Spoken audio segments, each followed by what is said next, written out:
It's good to see you guys today. My name's Clay, and I'm one of the pastors here on staff, and I'm excited to be hanging out with you guys today as we jump into another edition of the Easter Door. And before we jump into what's been an already awesome morning and awesome week, I got a few quick things I want to celebrate and talk about and encourage. So the first thing is this. About 6-7 weeks ago, we opened up our new kids wing, and it's been incredible. Kids are having a blast.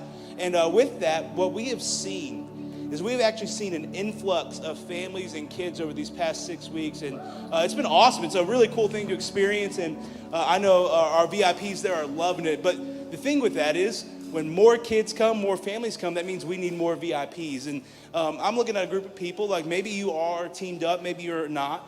I want to encourage you, connect with others by being a part of a community. And I think our kids ministry is a great place for that.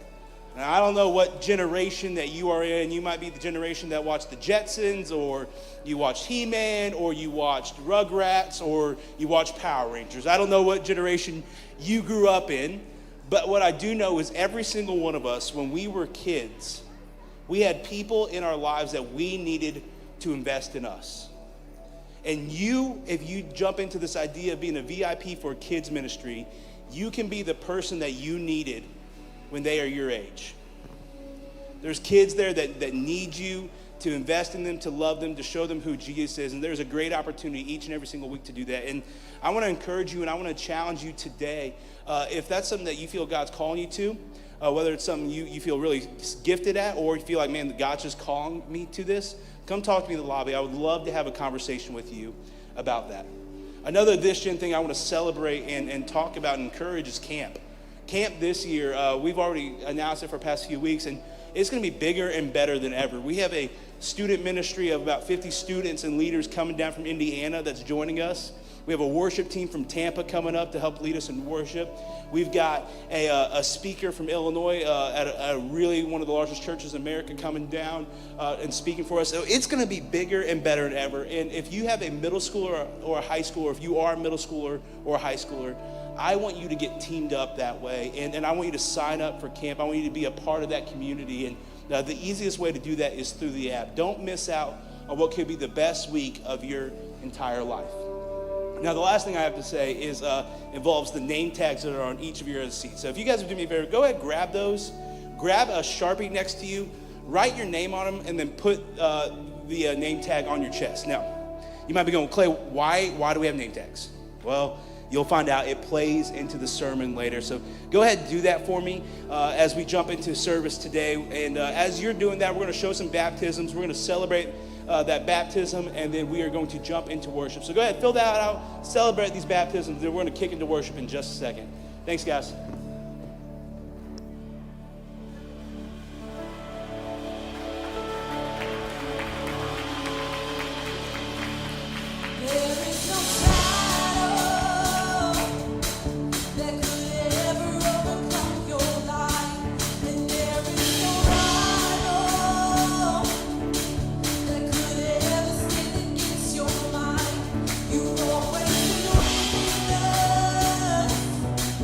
Every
That's why we're here today, to lift up the name of Jesus.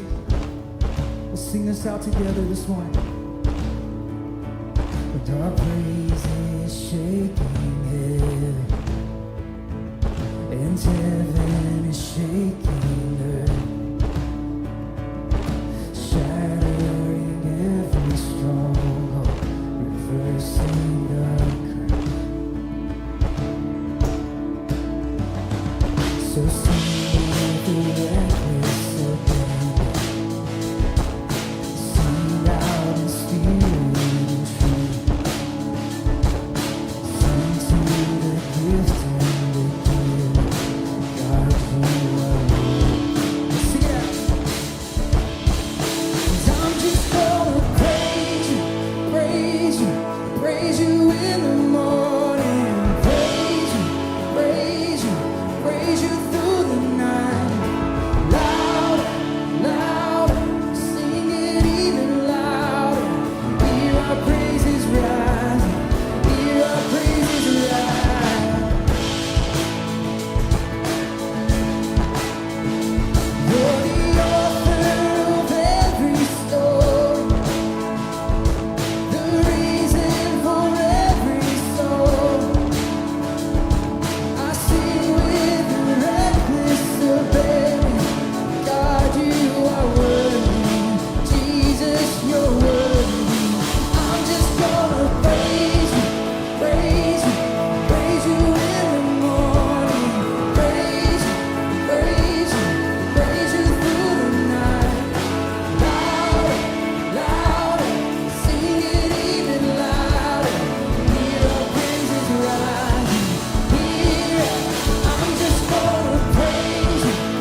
I won't be going under.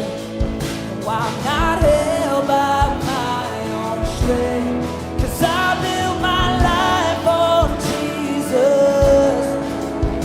Oh, He's never let me down.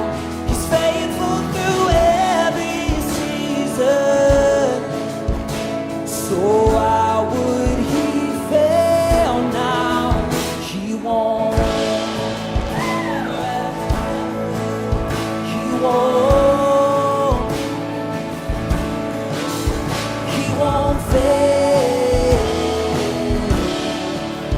He won't fail. He won't. He won't. He won't fail. He won't fail. Christ is my firm foundation. He's the rock on which I stand. When everything around me is shaking, oh, I've never been more glad that I put my faith in Jesus. Oh, He's never let me down. He's faithful through generations. So why would He fail now? He won't. He won't. He won't fail. He won't fail.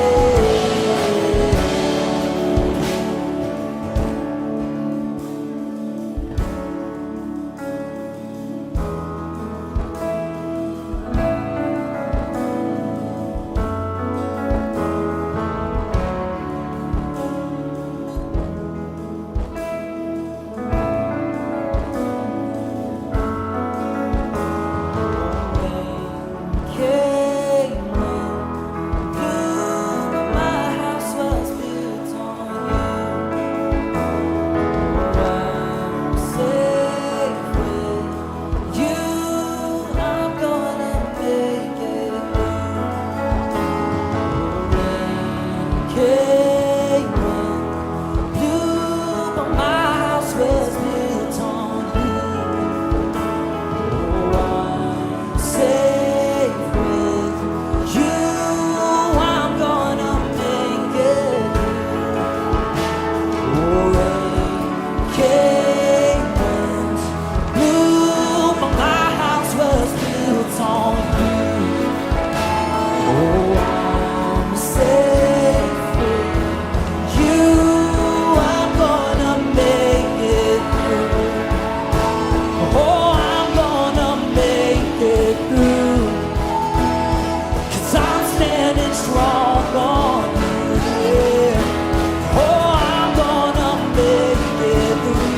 Yeah. 'Cause my house was built on you. Christ is my firm foundation. He's the rock on which I stand. When everything around me is shaking, oh, I've never been more glad that I put my faith in Jesus. 'Cause He's never let me down. He's faithful through generations. So why would He fail now? Sing it out. He won't. He won't. He never has. He never will. He won't fail. He won't fail.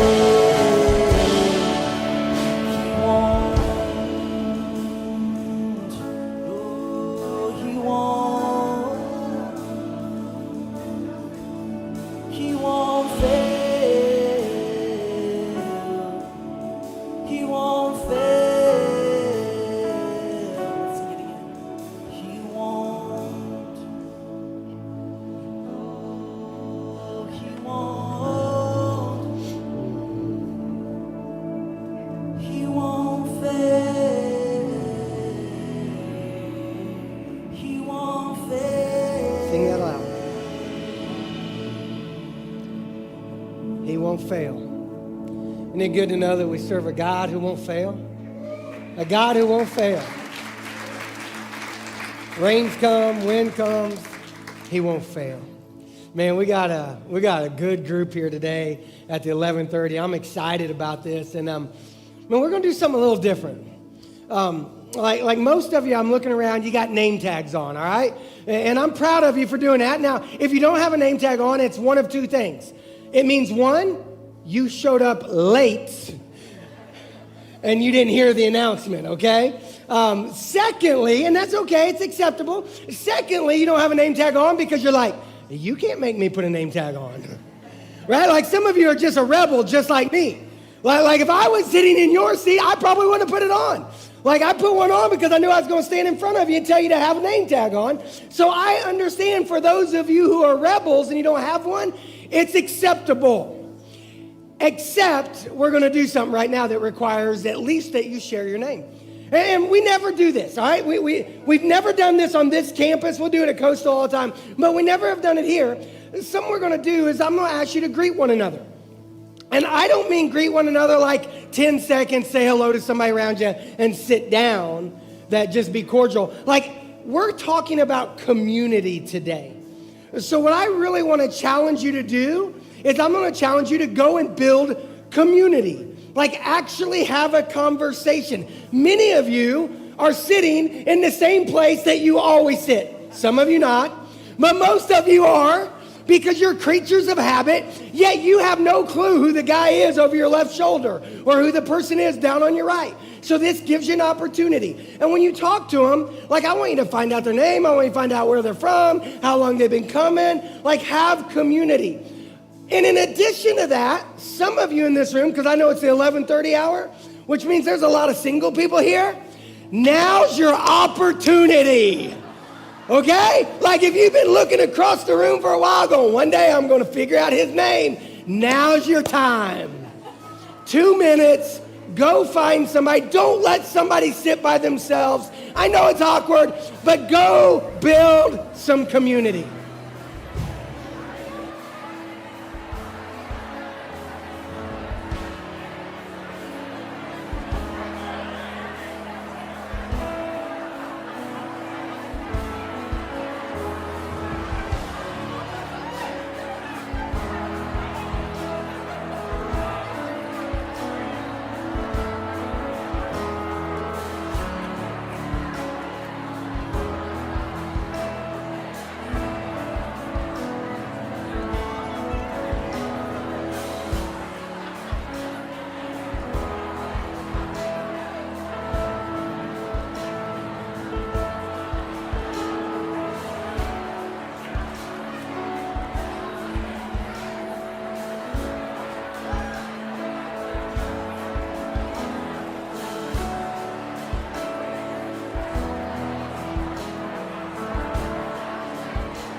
Hey, you got 10 seconds, 10 seconds.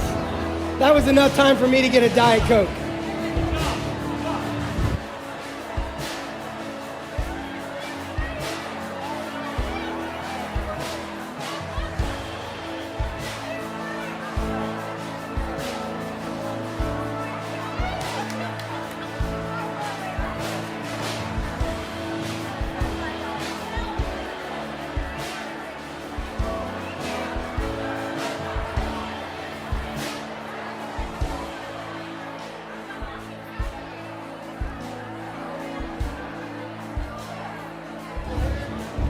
All right.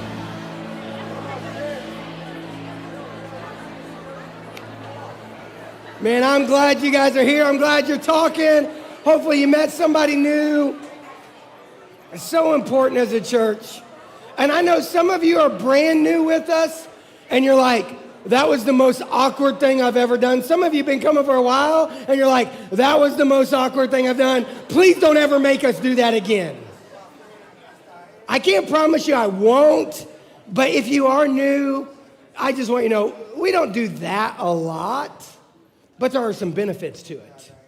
You know what I mean? And I want to challenge you. Remember the person's name, all right? If you've already forgot it, make sure you ask again on your way out. Write it down in your notebook. Say, the person over my right shoulder, that's so-and-so. Like, do whatever you can, because I want you to have community. And that's really what we're going to talk about today. Everything we're going to talk about is community. And this is what I know. As people, we desperately need community. Because when we don't have community, when we don't have good community, we'll go find community, but oftentimes we'll find it in a negative place. Anybody here willing to admit, just like myself, that there was times in my life that I found community, but the community was not a good community to be a part of? And that maybe it led you to make some bad decisions? Guys, that was me as a teenager. That I so desperately wanted community that I would look for it anywhere I could find it. And whenever I found it, I would just jump into whatever that group was doing. And it was never a good thing. So what I want us to do is as a church is I want us to talk about how do we be the community that Christ has called us to be. Because here's the beautiful thing. At the cross, we can find community. This series that we're in is called The Easter Door, what we're really doing is we're just looking at the cross and the things that Jesus said. And today we're going to look at this statement. It was a statement that he said from a cross that builds community. And I'll be honest with you, until this weekend, I'd never preached this text. It's an obscure part of the Bible. It's what Jesus said. Oftentimes I'd look at it and go, how do I apply that to my life? What's that mean? But then I started digging into it in preparation for this message. And there's so many nuggets of truth, nuggets of gold inside of it that I hope each and every one of us will find, because this is what I believe, is that we all need community. We need a family. So I want us just to look at it. It's from the book of John. If you don't understand the book of John, it's a guy was a follower of Jesus. His name was John. He's going to be in the verse that we're going to read about. And what he did is he wrote this book as basically a biography of Jesus so that we could understand who Jesus was. And so he's at the cross when this is happening, and this is what he recorded. He said, standing near the cross were Jesus' mother and his mother's sister, Mary, who is the wife of Clopas, and Mary Magdalene. When Jesus saw his mother standing there beside the disciple he loved, he said to her. Now, the disciple he loved, that would have been the Apostle John. So I want you to see in the text that there is Mary, Jesus' mother. There is Mary's sister. There's Mary, the wife of Clopas, and there's Mary Magdalene, all right? So there's 4 ladies in this story. 3 of them have the name Mary. So it can get real confusing real quick if you're not careful. The other woman in the story, her name is what we believe is Salome, all right? By looking at other biblical books, we see that her name was Salome, and she was the sister of Mary, which would mean that she was Jesus' aunt. Okay? And we look at this group along with John, and what we find is a community. And what I want to do is I want to take just the next 25 minutes, and I want us to talk about how, or I want us to discover what we find in this community. That it's going to take some while before I ever even get to the words of Jesus, because at first I just want to see the people of Jesus who was around the cross. Because as we look at the people of Jesus, we'll see different aspects of the community. Like, for instance, if we look at Mary Magdalene, we see a community of the redeemed. That you can just look at Mary Magdalene. Now, just for information's sake, Magdalene is not her last name. That is in reference to the town that she is from. So people will call her Mary Magdalene, or they'll call her Mary of Magdala. And all that means is she was from the town of Magdala. All right? And Mary was a woman that we don't know a lot about. What we do know from scriptures, it says that she was a follower of Christ. She became a follower of Christ because she had been healed of demon possession. If you look at the book of Luke, the 8th chapter, we see that she was actually set free from 7 different demons. And that's really the gist of all we get from her. Like, I wish there was more to be known. Like, I wish I could say, let me tell you about Mary's backstory. Let me tell you about everything that was going on in her life. Let me tell you about the encounter she had, how Jesus approached her. But honestly, we just don't know. We just literally, we don't know. If you've watched the Chosen series, it's a great series, and the first couple episodes really deal with Mary Magdalene. But even in that, that's artistic expression of the author trying to say, maybe this was going on in her life. We just honestly don't know. Here's what we probably can be pretty sure of. One, that she was alone and isolated. We know that because every place else in Scripture where we see demon possession, we see people being alone and isolated. We see that society has kind of removed themselves from them. So we can picture that Mary Magdalene is alone and isolated. We also know, because of demon possession, she was battling darkness. That there was darkness that had come into her life because of these demons. And light had been pushed out until the day that Jesus showed up in front of her and saw the darkness in her and cast out the darkness and brought in the light of his life. It was on that day that she was rescued. It was on that day she was restored. It was on that day she was redeemed. And I can't help but imagine while she's standing or sitting or kneeling at the foot of the cross and she's looking up at Jesus who's hanging there, that she's one of the few disciples that stuck around and she's looking at him. And I can imagine she's seeing the sky, and the sky is dark. It says from 12 in the afternoon to 3, there was darkness over the land. Then I can imagine she's looking and she's seeing the darkness, and she's probably reminded of the darkness that was in her life. Yet she looks at the Christ and she sees the light. And she can remember that what used to be darkness all around me is now the light of Jesus because I've been redeemed.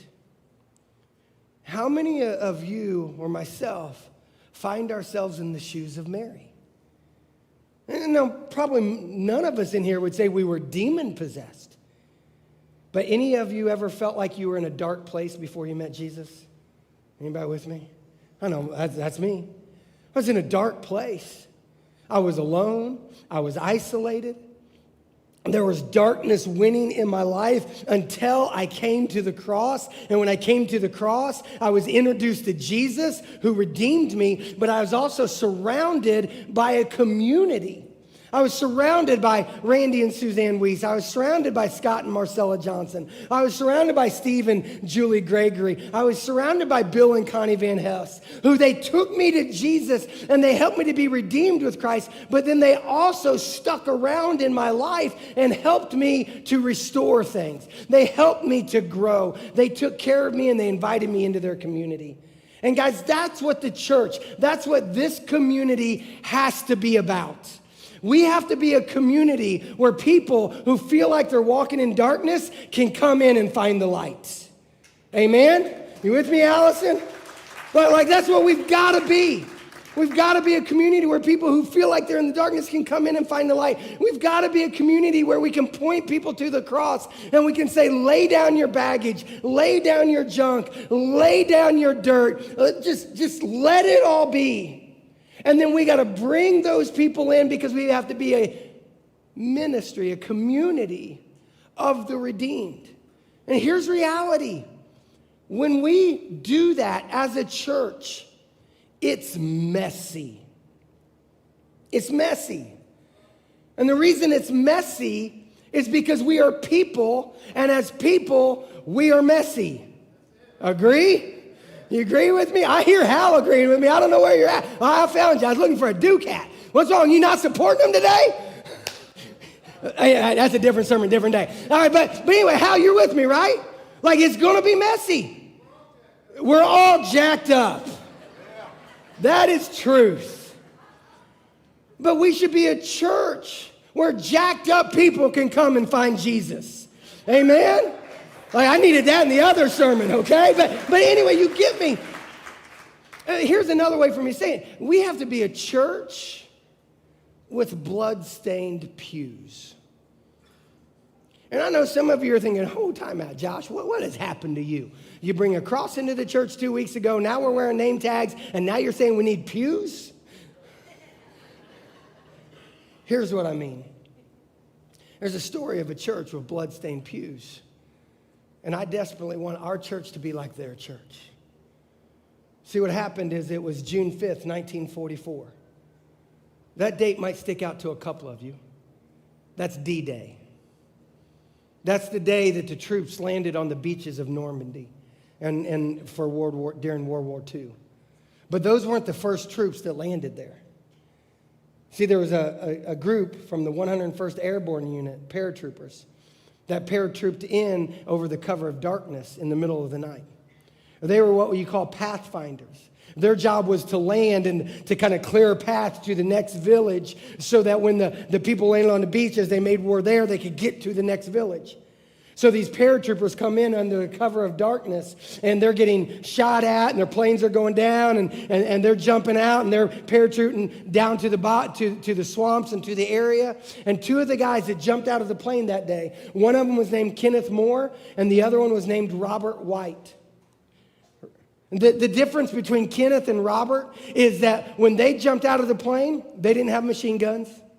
They didn't have grenades. They didn't have ammunition. The only thing they had was their medic pack. That was it.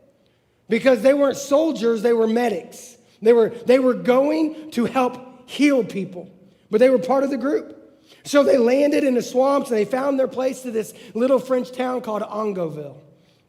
And when they got to this town, they were with some of their other soldiers, and the bullets are now flying, and they know they've got to do their job and help bring healing. So they saw a church. It was a church built back in the 1100s, big stone church, and they said to themselves, that'll be a great place to treat the wounded. There'll be pews in there. There'll be tables in there. We can help people. So they went to the door. They put a Red Cross sign on it, and then they went and they got the first soldier who was wounded and took him in, and they cared for him.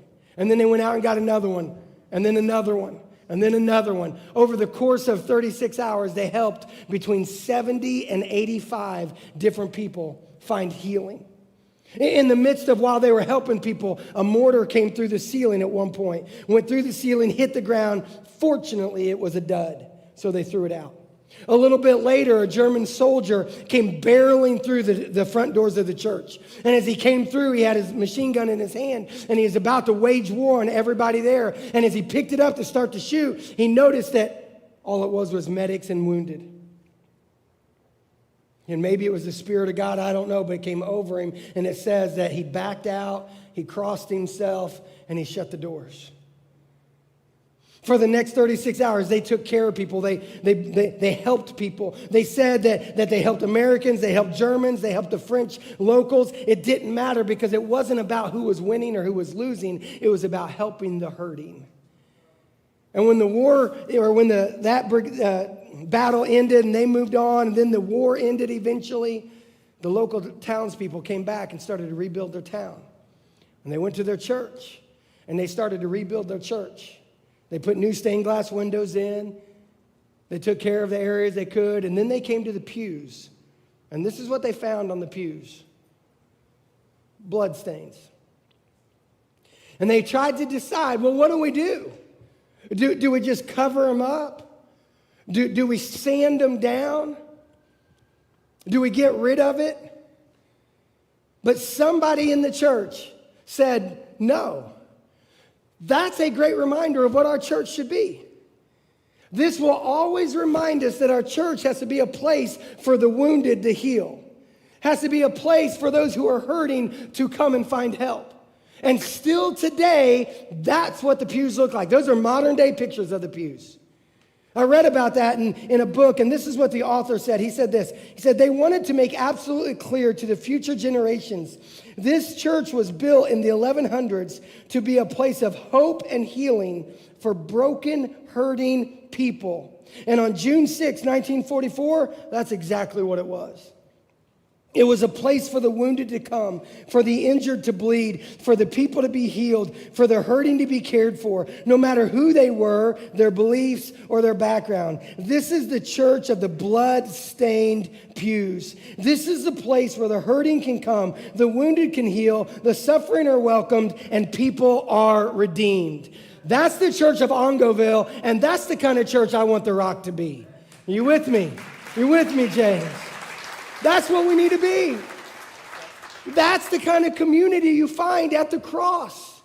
And for some of you, you're walking in darkness right now. You're bleeding out. You're feeling like you need help, but you've always been afraid to go to church because you're like, well, they'll just shoot me.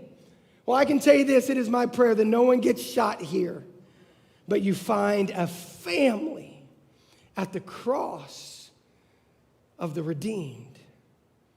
But for that to happen, then we can't just be a community of the redeemed. If that's really going to happen, if we're really going to help people find restoration, if we're really going to help people find a way to be rescued, to be redeemed, then we also have to be a community that sacrifices for the cause.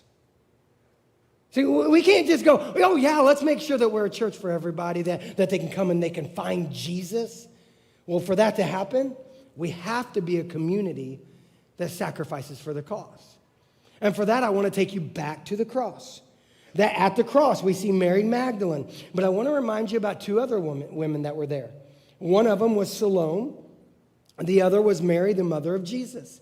And these ladies fully understood what it meant to sacrifice for the cause. Think about Salome for a second. Salome, that again, according to biblical records, she would have been the mom of James and John, who were both apostles. Now, James at this point, he's kind of abandoned Jesus. He's off running like many of the other apostles had been. Not John, though. John was right there. Okay? And as she was sitting at the cross, and as she is looking up, what she sees is Jesus, and she sees Jesus who is sacrificing everything for the kingdom, everything for the cause.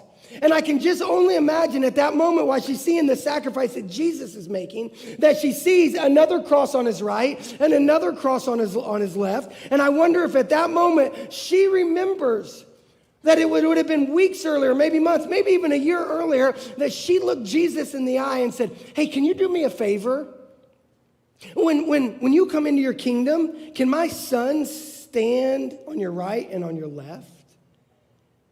I mean, think about that. Now she's at the cross. She's remembering maybe that request she made of Jesus, and she's seeing a cross and a cross. And she's understanding right then, this is what it means to sacrifice for the cause. And John and her brother and his brother, her son James, went out and sacrificed for the cause. I think about Mary, the mother of Jesus. On this one, I don't have to go very far. I think we all get it. Her baby boy is on the cross. All right? Now, I know he was her firstborn, but at least in my house, the firstborn is the baby boy. Right? You get me, Shelby? You know? But as parents, our kids are all the baby, right? You know what I mean? Can you imagine, if you're a parent in a room, can you imagine seeing your child on the cross? I mean, that's what Mary is experiencing. And as I was preparing for this message, I started to think, I wonder if she could have stopped it. Like, I wonder if she could have just stepped in when everybody was yelling, crucify. I wonder if she could have stepped in when the people were going, well, he says that he's the Son of God, and he says that he is God, and he says that he is Messiah. Like I started thinking, you know what? Mary could have stopped it. Mary could have jumped in. Now, sovereignty of God, we know that that's not the case. But in just practical sense, think with me for a second. How easy would it have been when everybody started saying that she just said, whoa, time out. Let me tell you who he is. He's just my boy. Like I gave birth to him on this day in Bethlehem. And myself and my husband, Joseph, we raised him in Nazareth. Yeah, I know he's saying all this other stuff, but please ignore that for a moment, okay? And he's just a boy. Like, she could have went there. Now, again, that wouldn't have been under the plan of God, and it wasn't what God had called her to do. What God had called her to do was sacrifice for the cause. And I can just imagine when the sword came through his ribcage up into his heart and the water and the blood flowed, that at that moment while she's at the cross, that she sees that. And she's reminded of the testimony, the prophecy that was spoken over her 33 years earlier. He's going to cause the rise and the fall of many, and a sword is going to pierce your side. And I picture her right in that moment, that sword piercing her side. But she was willing to do it. Why? Because she understood the community requires sacrifice for the cause. And guys, nothing has changed. I want to make sure we all catch this. Nothing has changed. It wasn't like Jesus called Salome and Mary to be willing to sacrifice, and then he said, okay, that's good, that's enough, now y'all just enjoy. No, Jesus said to his disciples then and to his disciples now, which means to me and to you, Jesus said, pick up your cross and follow me. Jesus said, if you're not willing to deny yourself, you can't be my disciple. And Jesus said, if you're not willing to give up everything, you can't follow me. So here's the bottom line. The sacrifice that was required of them is a sacrifice that is required of us. We have to be willing to do that very same thing. Well, what do you sacrifice? Well, I could go on for an hour on this, but I won't. I'll say a couple things real quick. Just think inside the church. We could talk about outside of the church all day long. We could talk about how you could sacrifice and sacrifice for your community in your neighborhood or at the ball fields and stuff like that. But let's just even talk just inside the church. That what does it look like to sacrifice your time and your talents and your resources? Well, what if you just said, you know what? I understand that I need to sacrifice for the cause. So I'm going to step up and I'm going to become a VIP. I'm going to volunteer. I'm going to greet people at the door. I'm going to serve in the tech area or the coffee area. Or I'm going to serve in kids. If you're here earlier, you heard Clay talk about it. We have a major need in our kids' ministry right now. And I'll tell you, one of the reasons we have a major need is because we just opened up a brand new wing. And every week, it seems like more and more kids are coming to go to church here at The Rock. First, let me do this, right? Like, I'm fired up about that. Like, I love it. We've been saying when we get it open, kids will come, and they're coming. But we need more and more people who will serve them, who will rock a baby, who will hang out with a fourth grader, who will serve in our elementary area or our castle ministry with littler kids. Like, we have opportunity. Well, I don't know if I have time. I don't know if I'm talented. You're like, what will you sacrifice? Or even your money. Like you think about it, just to make sure everybody understands this as a church. We are a crowd-funded organization. I don't think I've ever used that language for church, but you get it. Like, this church is funded solely by the people here. Like, by the people who have called The Rock home, we fund it, God blesses it, and he grows it. Which simply means this, that as a church, for us to reach the mission, the cause, it requires people to give. And for some of you, you do that naturally. You do that all the time. Others of you, you maybe never have done it. And maybe it's because you haven't heard me talk about it. And we don't talk about it a lot. It's not because I'm not afraid to. I mean, honestly, I believe the more you understand biblical generosity, the better your whole life will be. I really believe that. We don't talk about it a lot because we just believe it'll come as a natural overflow of worship. But just real quick, let me just say this.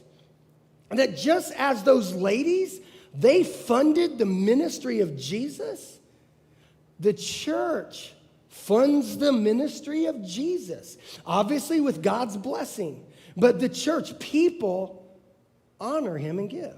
So if you call The Rock home, I want to challenge you. If you've never given before, what are you willing to sacrifice? Like, today should be the day. That if you've given every now and then, but you don't do it regularly, what are you willing to sacrifice? Today should be the day that you understand that because of the community that I'm in, there's a sacrifice I need to be willing to make to fulfill the cause. And then lastly, like if we'll look at the cross, here's what we see. We see a community of the redeemed. We see a community that's willing to sacrifice for the cause. And then lastly, what we see is a community that understands the responsibility that comes with being family. A community that understands the responsibility that comes with family. Let's go to what Jesus had to say. We're going back to that moment. They're at the cross. The community's there in front of him. And now Jesus finally speaks to him. And this is what he says. He says, "Dear woman, here is your son." And then he said to this disciple, "Here is your mother." And from then on, the disciple took her into his home. Now, again, when I read that, and I've read it for a lot of years, and I've enjoyed it, but I've never taught on it because I'm like, what do I get from this? Like one thing I learned is what not to do. Like what Jesus did in the moment is he looked at his mom and he said, "Woman, let me help you. If you want to get along with your mom or your wife, don't start your sentence with woman." Ladies, you in agreement there? Right? Why did Jesus do that? Like, you might look at that and say, that sounds weird to call your mom woman. This is my opinion. Okay, we don't know specifically, but this is my opinion. That he knows that he's being mobbed, he's being crucified, and he doesn't want to call out his mom in front of these people. That's the reason I believe that. But he says to her, "Dear woman, here's your son."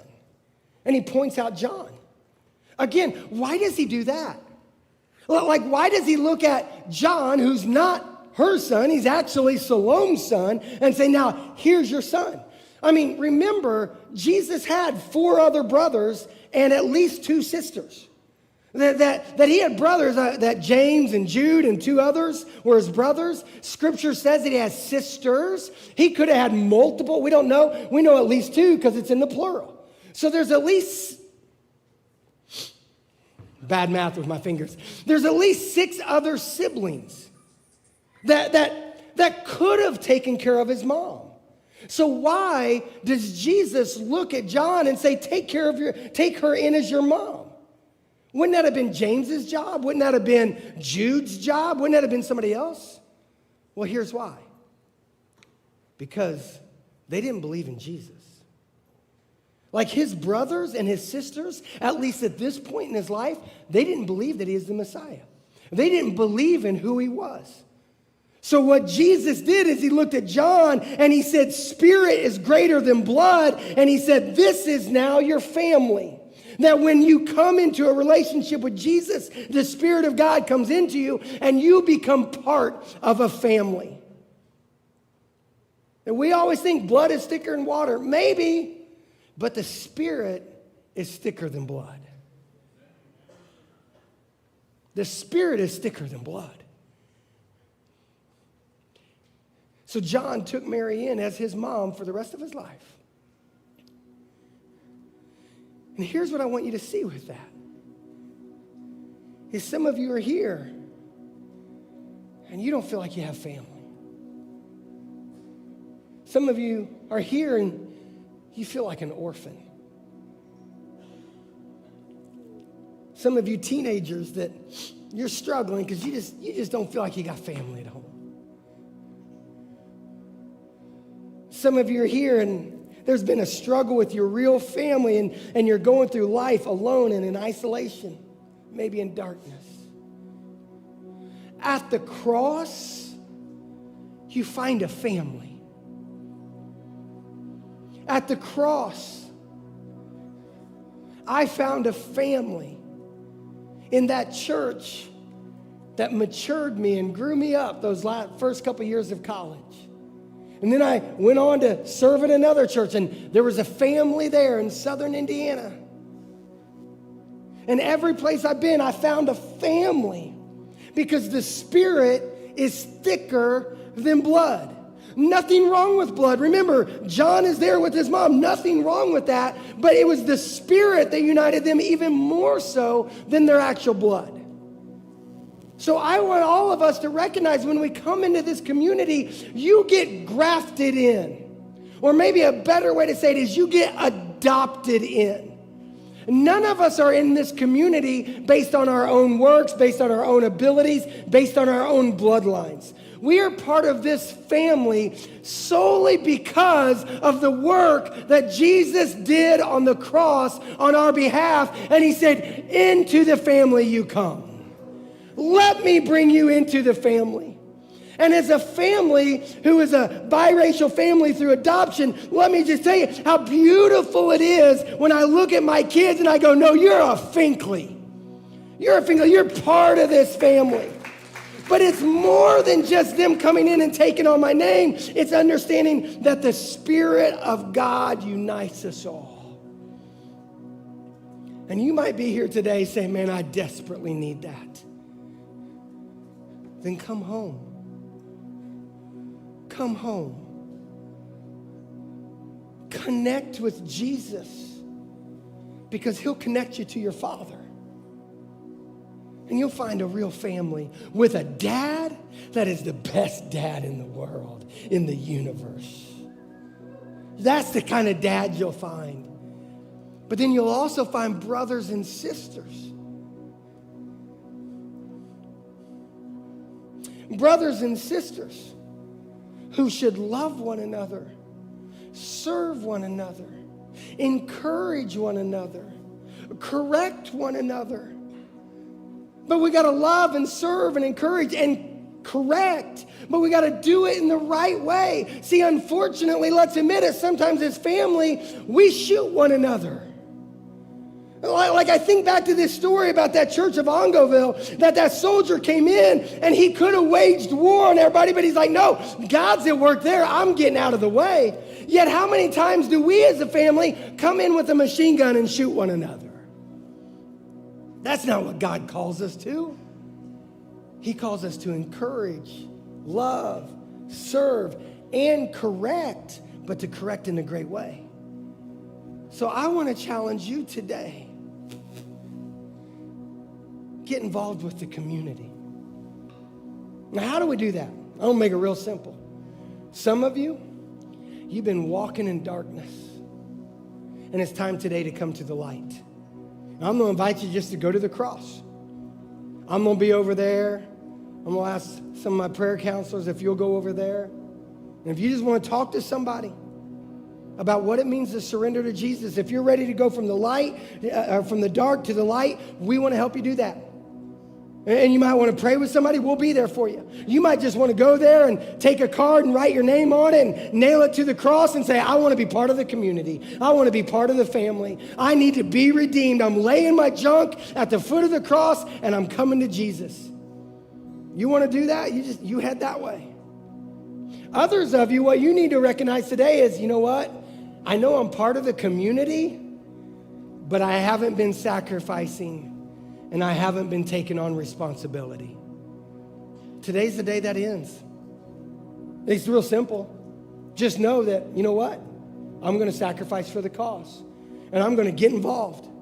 I'm going to get teamed up. I'm going to get a community around me that's not just a huge family reunion, but I'm going to go to the smaller family units as well. We need you. We want you. We want you to be on mission with us.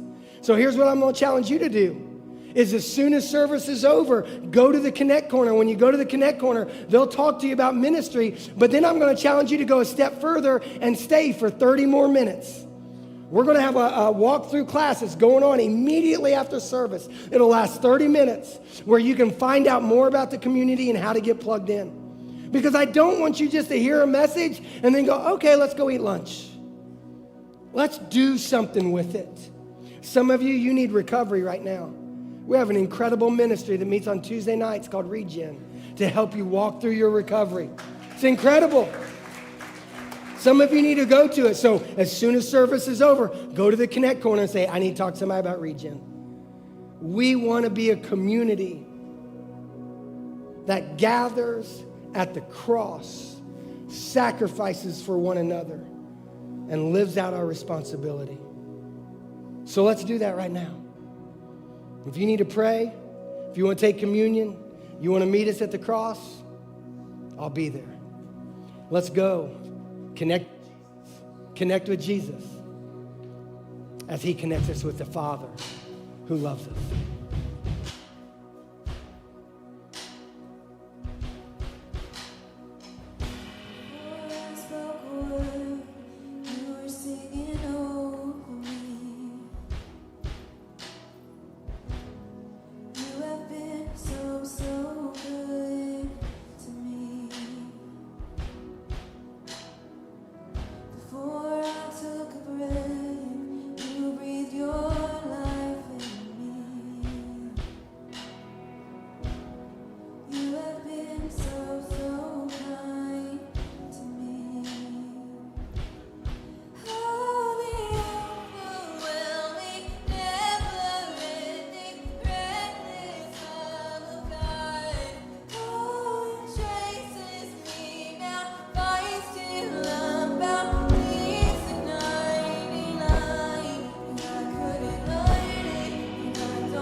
this together. All my words fall short. I've got nothing new.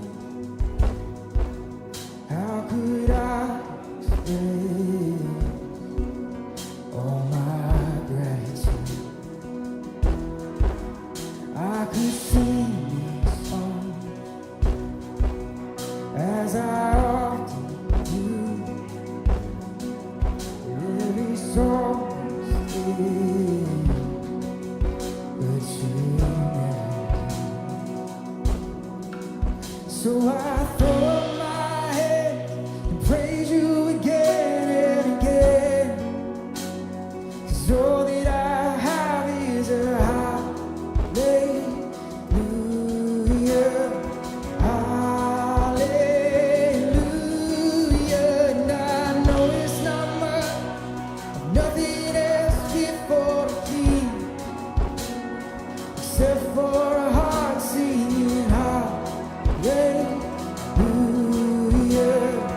hallelujah.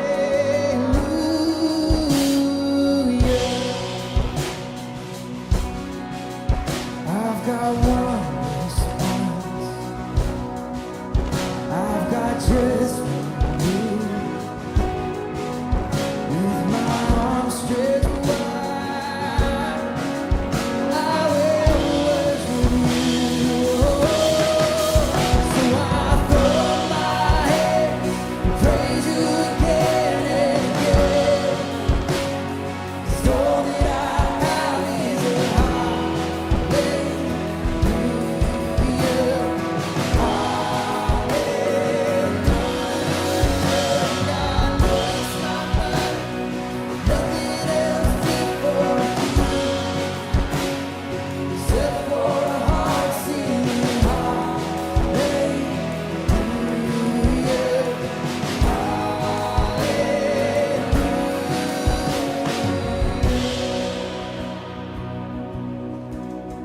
oh, we praise you.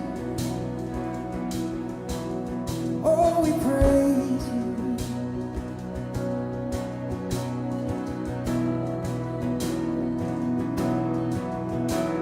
So come on, my soul, don't you get shy on me.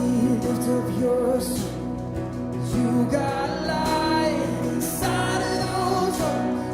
Get up and praise the Lord. Sing it out. So come on, my soul.